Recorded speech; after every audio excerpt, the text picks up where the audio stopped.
Hello everyone, welcome to Krishna coaching online classes. तो हम discuss कर रहे हैं ज्योग्राफी की क्वेश्चन सीरीज।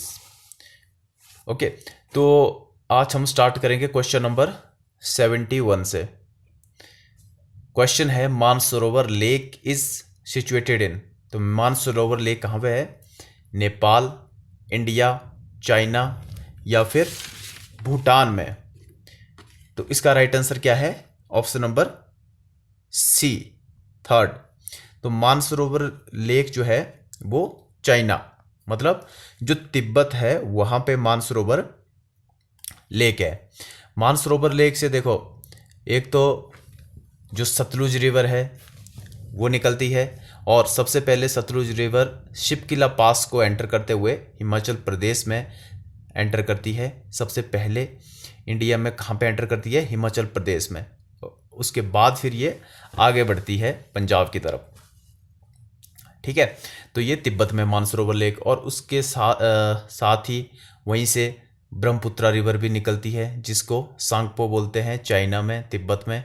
और उसके बाद फिर वो जब अरुणाचल प्रदेश में एंटर होती है ब्रह्मपुत्रा रिवर, वहाँ पे इसको दिहांग या देवांग बोलते हैं, और उसके बाद फिर इसको ब्रह्मपुत्रा का नाम मिलता है।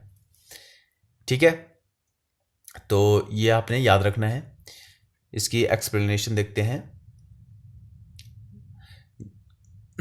देखो, lake Mansarovar is a fresh water lake, ये तो पता है आपको, in Tibet autonomous region near Lhasa. Lhasa जो है तिब्बत की कैपिटल है।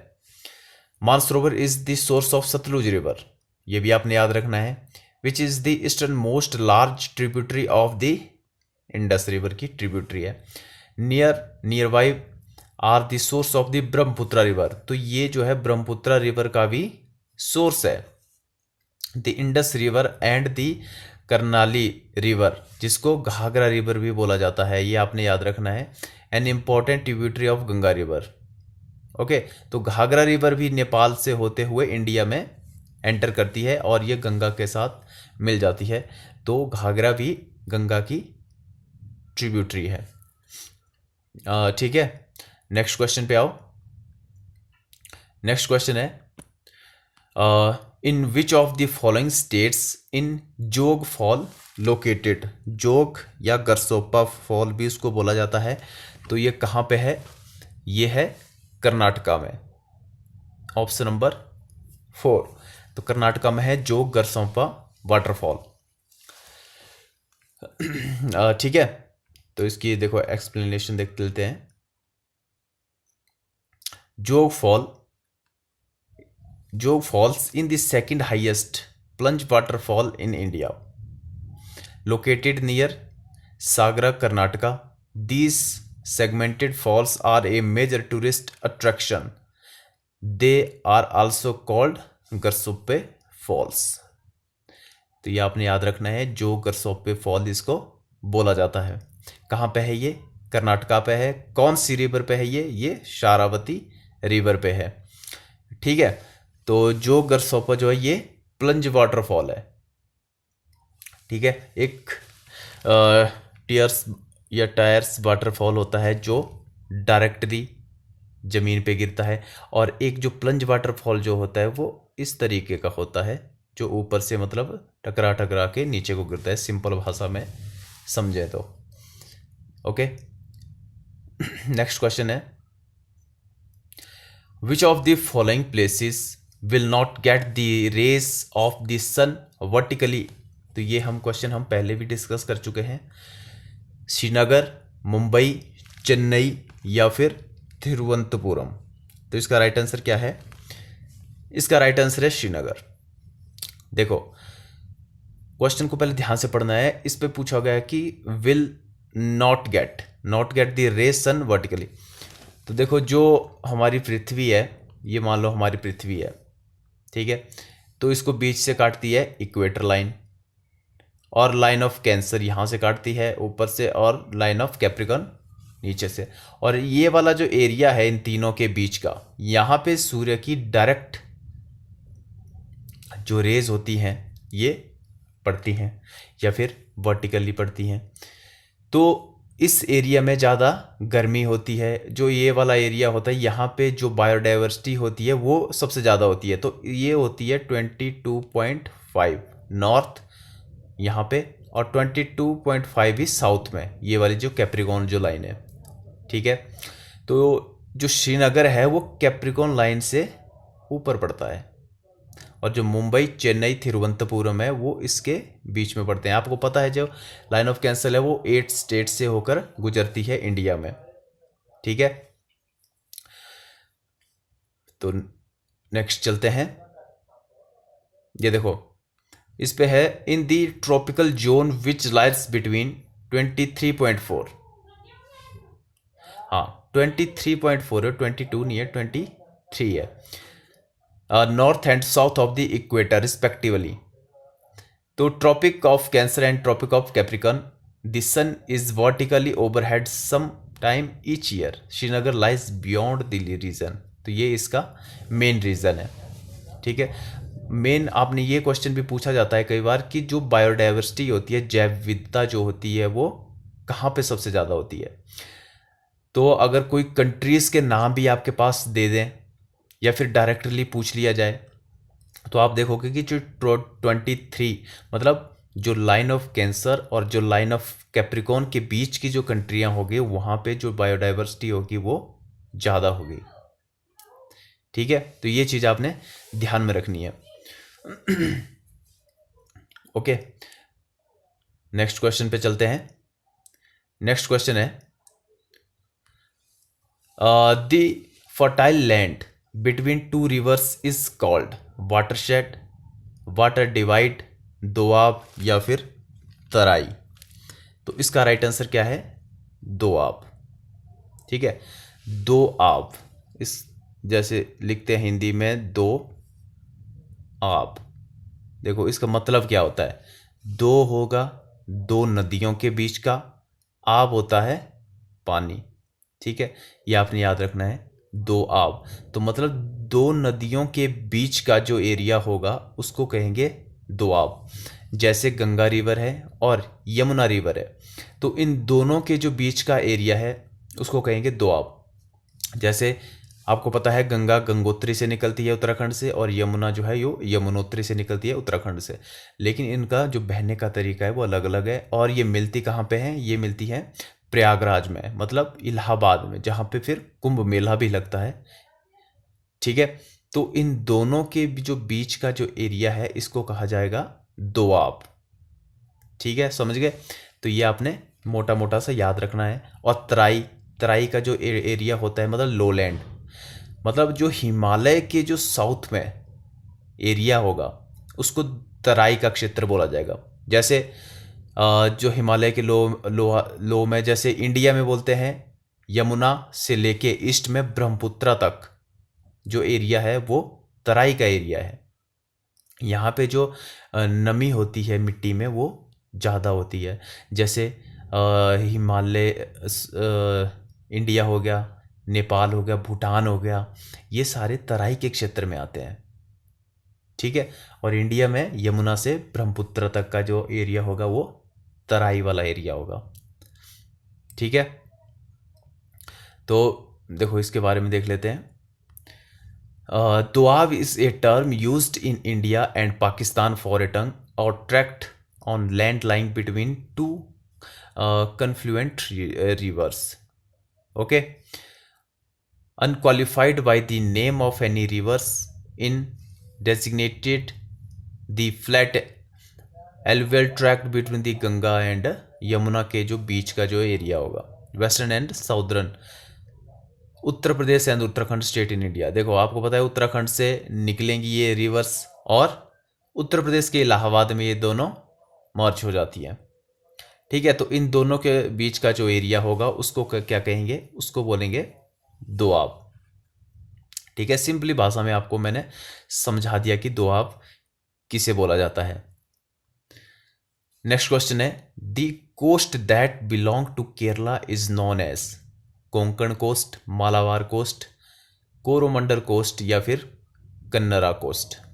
देखो कोंकण कोस्ट आपको पता है कहाँ पे है? गुजरात में। मालाबार कोस्ट इसका राइट आंसर है। ठीक है, केरला या फिर वेस्टर्न साइड को अगर पूछा जाए उस कोस्ट का क्या नाम है तो वो है मालाबार कोस्ट, और कोरोमंडल जो है उस वो तमिलनाडु वाले एरिया में पड़ता है कोरोमंडल, या फिर पूर्वी साइड को जो पड़ेगा, ठीक है, ईस्टर्न साइड को जो कोस्ट पड़ेगी उसको बोलेंगे कोरोमंडल कोस्ट, और किन्नरा कोस्ट, जो कन्नरा कोस्ट है वो है कर्नाटका वाला एरिया। ठीक है, तो ऐसे आपने इसको समझना है। ठीक है, तो इस पर देखो, ये है the Malabar coast is a long and narrow coastline of the south western shore line of the mainland Indian subcontinent. Okay, in historical context refer to India's southern west coast lying on the narrow coastal plain of Karnataka and Kerala state between the Western Ghat range and the Arabian Sea. Kerala is located on the Malabar coast. बस आपने ये याद रखना है कि Coromandel coast कौन सी है, मालाबार कोस्ट कौन सी है और कोंकण कोस्ट कौन सी है। ये तीन मेजर, इनको आपने याद रखना है। नेक्स्ट क्वेश्चन है, the Zoji La pass connects Srinagar and Leh, Arunachal Pradesh and Tibet, Chamba and Spiti, या फिर कालिम्पोंग एंड लहासा। तो इसका राइट आंसर क्या है? इसका राइट आंसर है option number 1, Srinagar and Leh. Zojila pass जो है वो श्रीनगर एंड लेह के बीच में है। ठीक है, चंबा एंड स्पीति कहाँ पे है? ये चंबा हिमाचल प्रदेश में, स्पीति हिमाचल प्रदेश। स्पीति वैली कहाँ पे है? हिमाचल प्रदेश में, याद रखना है आपने। साइलेंट वैली कहाँ पे है? केरला में है। वैली ऑफ फ्लावर कहाँ पे है? ये उत्तराखंड में है। ये आपने याद रखना है।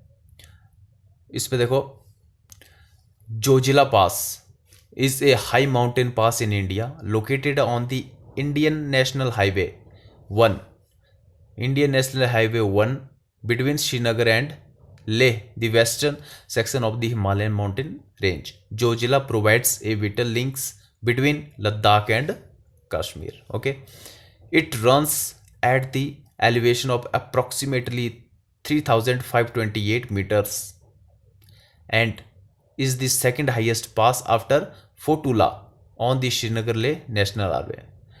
फोटूला कहाँ पे है? श्रीनगर लेह नेशनल हाईवे में है फोटूला। ये भी आपने ध्यान में रखना है। आइए नेक्स्ट क्वेश्चन पे चलते हैं। नेक्स्ट क्वेश्चन आपने लिस्ट को मैच करना है। ठीक है, तो पुलिकट लेक पढ़ा है हमने पहले इसके बारे में। तो पुलिकट लेक कहाँ पे है ये बताओ?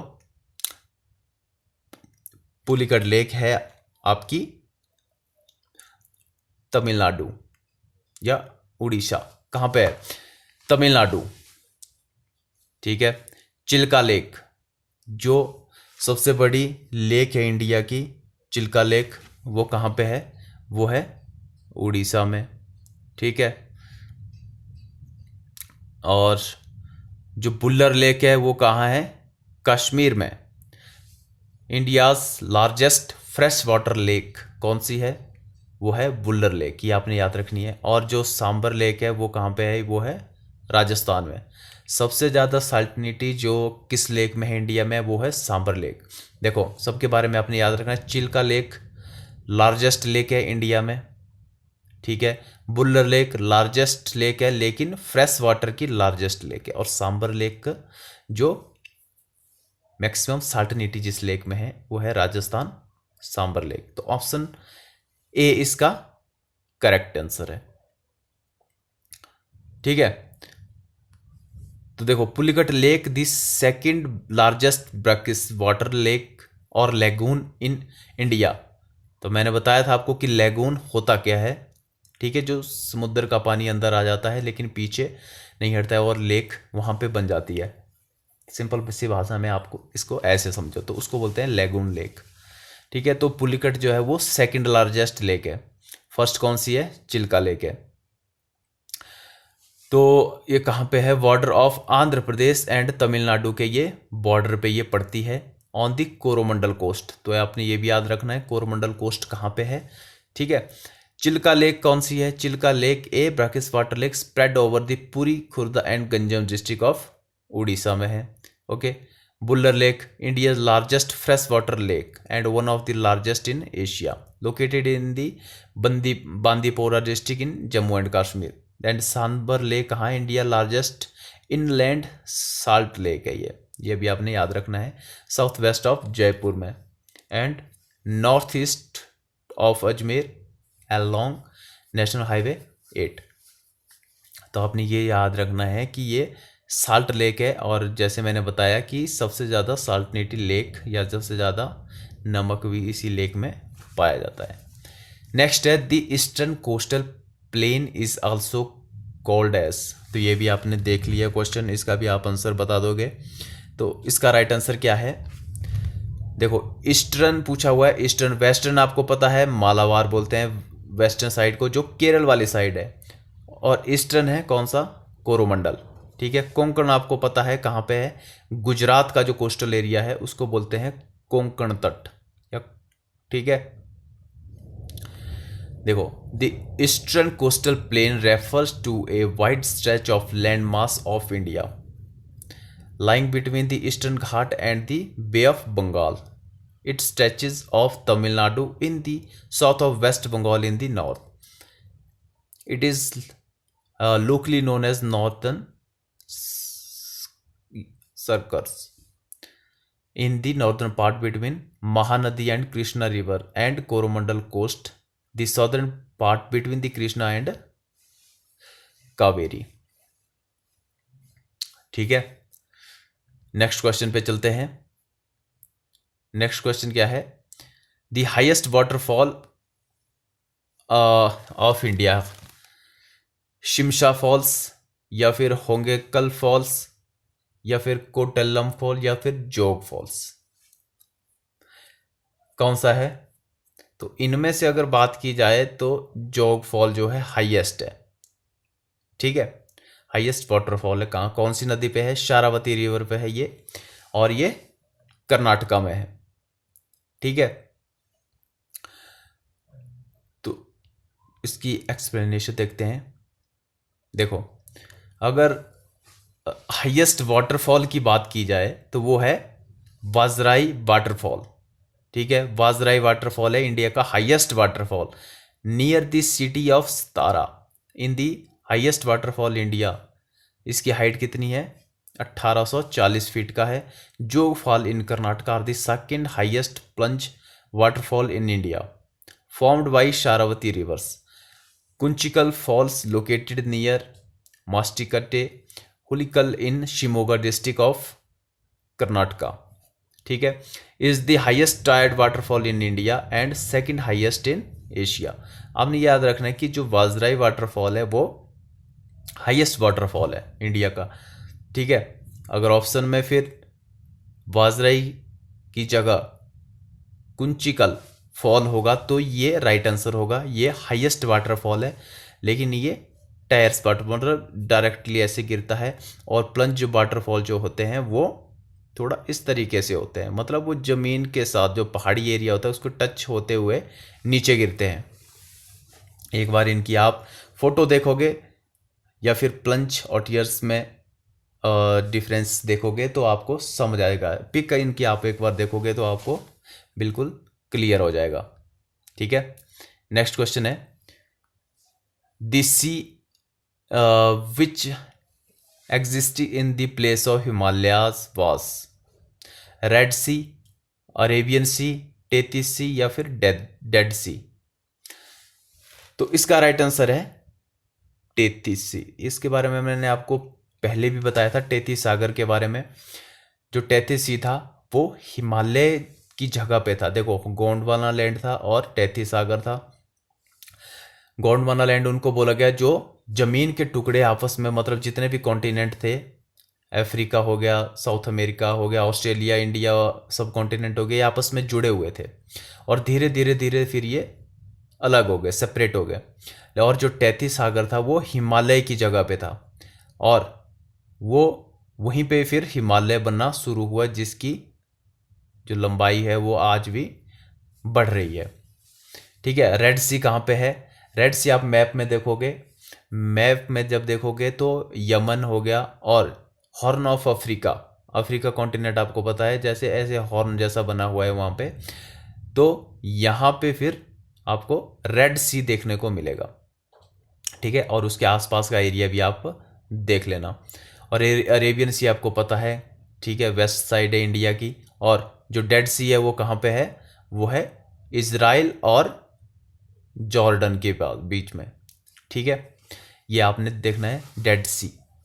डेड सी भी क्यों इसको बोला जाता है? डेड सी इसलिए बोला जाता है क्योंकि यहाँ पे हाईएस्ट साल्टिनिटी है। यहाँ पे लोग जो है वो डूबते नहीं हैं। यहाँ के अंदर जब जाएंगे तो ऊपर ही ऊपर बंदा तैरने लग जाता है, क्योंकि यहाँ पे जो मिनरल्स वगैरह हैं वो बहुत ज़्यादा हैं और वो बॉडी को ऊपर उठा लेते हैं।